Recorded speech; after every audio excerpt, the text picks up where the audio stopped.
Assalamualaikum warahmatullahi wabarakatuh. Pada kesempatan kali ini saya akan menyampaikan terkait dengan kepemimpinan. Ada namanya pemimpin, ada juga namanya kepemimpinan. Ini adalah dua hal yang berbeda. Kelihatannya sama tapi berbeda. Yang satu pemimpin, yang satu kepemimpinan. Nah, pemimpin itu adalah orangnya ya atau pelakunya yang melakukan sebuah roda kepemimpinan. Misalnya organisasi, pekerjaan atau lain sebagainya. Ya, itu pemimpin adalah orangnya. Sedangkan kepemimpinan itu adalah sebuah proses ya, konsep sebuah proses yang dipimpinnya, yang dilaksanakan oleh seorang pemimpin tersebut. Itu. Eh, Pada kesempatan ini saya juga akan menyampaikan tentang pemimpin yang baik. Nah, pemimpin yang baik itu pemimpin yang bagaimana? Nah, di sini yang pertama, seorang pemimpin harus memiliki jiwa atau rasa atau pikiran, kepribadian yang adil, arif dan bijaksana. Nah, yang namanya adil, seorang yang bersikap adil, bijaksana itu sangat berharga ya. Tidak semua orang bisa melakukan keadilan, melakukan dengan cara-cara yang bijaksana. Tidak semua orang. Banyak pemimpin di negeri ini saat ini ya, rasa keadilannya itu dielakkan. Nah, rasa keadilannya itu dikesampingkan. Nah, jadi keadilan, bijaksana itu hal yang penting dalam jiwa seseorang sebagai pemimpin ya. Tanpa ada keadilan, maka suatu organisasi dia nanti akan terganggu. Di sini perlu kita ketahui juga bahwa yang namanya adil itu kan menempatkan sesuatu itu pada tempatnya ya, sesuai porsinya. Dia harus seimbang, tidak berat sebelah. Dan adil juga tidak selamanya adil itu sama rata. Tidak selamanya adil itu sama rata atau satu semua, dua semua, tiga semua. Tidak selamanya seperti itu. Ada kalanya banyak, ada kalanya yang lain sedikit. Nah, ini sesuai porsi. Nah, itulah namanya keadilan, sesuai porsi. Jadi seperti itu. Hal-hal yang seperti inilah yang harus dimiliki oleh seorang pemimpin ya. Adil kepada karyawannya, adil kepada bawahannya, adil kepada organisasi, adil terhadap keputusan-keputusan ya, dalam mengambil keputusan, dalam mengambil kebijakan. Kita harus disertai dengan rasa-rasa yang adil. Itu yang pertama. Kemudian yang kedua, seorang pemimpin itu hendaknya menjadikan diri itu sebagai mentor. Mentor bagi karyawannya, bagi anggota atau bagi bawahan yang dipimpinnya. Mentor itu maksudnya adalah dia itu membimbing ya, mendidik, membimbing, menuntun. Nah, jadi seorang pemimpin itu bukan hanya sekedar main tunjuk-tunjuk saja, main perintah, main tunjuk, salah dimarahin, salah emosi, dan seperti itu. Pemimpin yang memerintah, menunjuk, dan setelah itu dibarengi dengan menuntun, membimbing, mendidik. Nah, sampai cool, sampai berhasil sesuai yang diharapkan.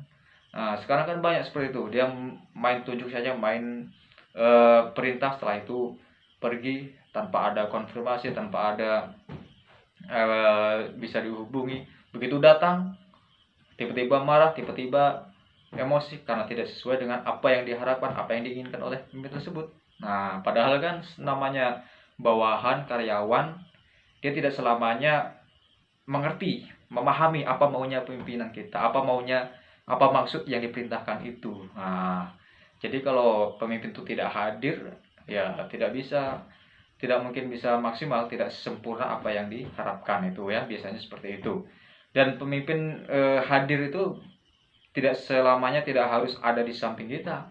Yang namanya hadir mungkin bisa komunikasi, menelpon, dan lain sebagainya. Itulah hadir, artinya itu selalu ada konfirmasi, selalu ada komunikasi, bangun komunikasi. Ya, itu yang kedua, yaitu mentor tadi ya, bukan seperti bos. Nah, bos kan beda lagi. Dia bos punya anak buah, dia merintah ini Namanya anak buah pasti ya siap siap siap siap, selalu siap. Nah, beda dengan pemimpin yang bijaksana, pemimpin yang baik. Kemudian seorang pemimpin yang baik yaitu dia yang selalu bisa memberi reward atau memberi punishment ya kepada karyawan, kepada bawahannya. Reward itu adalah sebuah penghargaan, sebuah apresiasi atau sebuah nilai baik ya yang diberikan atau hadiah yang diberikan oleh pimpinan kepada anggota, kepada karyawan yang berprestasi, yang berhasil, yang terbaik ya, yang bisa melaksanakan tugas-tugasnya dengan baik, nah, dengan semangat. Nah, itu perlu dikasih reward. Tujuannya agar si karyawan tersebut tuh makin semangat. Nah, karyawan itu biasanya itu tidak melihat dari nominalnya ya. Jadi sekecil apapun itu hadiah ya, pasti akan diterima dengan senang hati, sangat senang hati. Dia tidak melihat besar kecilnya. Nah, tapi kalau ada reward yang dikasih itu artinya ada perhatian dari pimpinan, itu seorang karyawan tuh akan sangat senang sekali, akan ternyuh, akan mengena ya ke hati. Ternyata pimpinan saya peduli terhadap apa yang saya usahakan. Nah, seperti itu. Kemudian juga sebaliknya, jika bawahan atau karyawan melakukan kesalahan, sebagai pimpinan ya harus bersikap, harus mengambil sikap tegas, bagaimana mengatasi, bagaimana menyikapi kalau ada anggota karyawan yang melaksanakan kesalahan, baik itu disengaja maupun yang tidak disengaja. Nah, jadi tidak hanya ujuk-ujuk langsung emosi, langsung main marah, ya tidak seperti itu.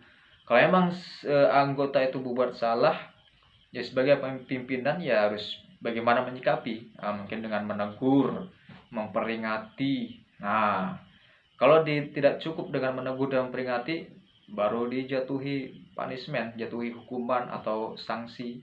Nah, sanksi ini tujuannya ya untuk membuat jera, untuk menyadarkan agar bisa menjadi lebih baik lagi anggota atau karyawan tersebut.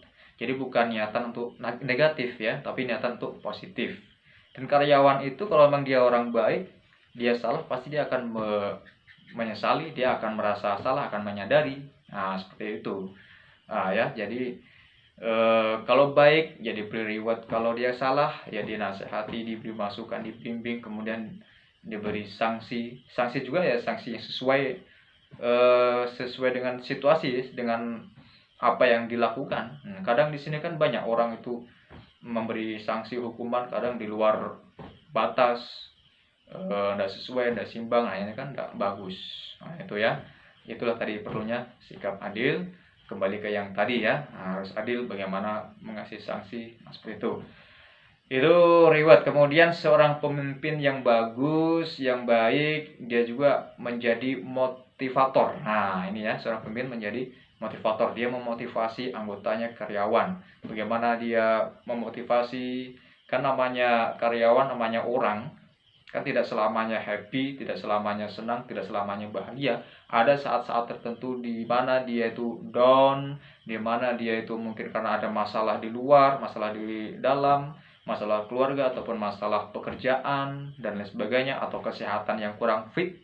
Nah, jadi sebagai pemimpin yang baik, di situ dia hadir sebagai motivator, memotivasi, memberi semangat, menyemangati anggota kita, karyawan kita agar bangkit lagi, agar bergairah lagi, agar semangat lagi dalam menjalani kehidupan, terutama dalam bekerja di tempat kita bekerja. Nah, seperti itu.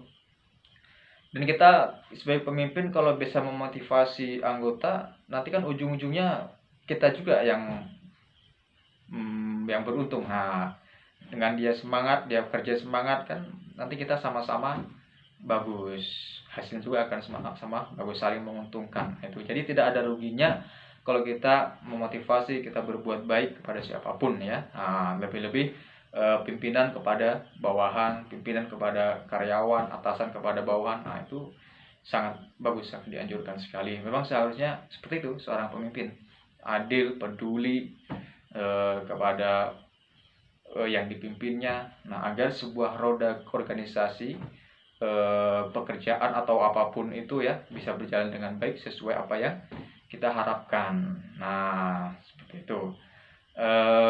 Mungkin ini yang saya sampaikan untuk sekilas ini. Untuk lebih lanjutnya nanti di video-video selanjutnya akan selalu saya sampaikan ya. Apalagi terkait kepemimpinan, ini adalah tema yang menarik dan sangat panjang, penjabarannya sangat luas. Nah, sangat luas kalau dirincikan itu sangat panjang. Jadi kita nanti ada saya bagi di video-video yang akan datang. Jadi sekian dulu dari saya. Jangan lupa di subscribe ya, agar kita sebagai admin lebih semangat lagi dalam mengupload atau membuat konten-konten yang bermutu, yang yang berarti, yang insya Allah akan berguna, bermanfaat bagi pendengar atau siapapun yang menyaksikan video YouTube saya ini. Oke, sekian saya akhiri. Wassalamualaikum warahmatullahi wabarakatuh.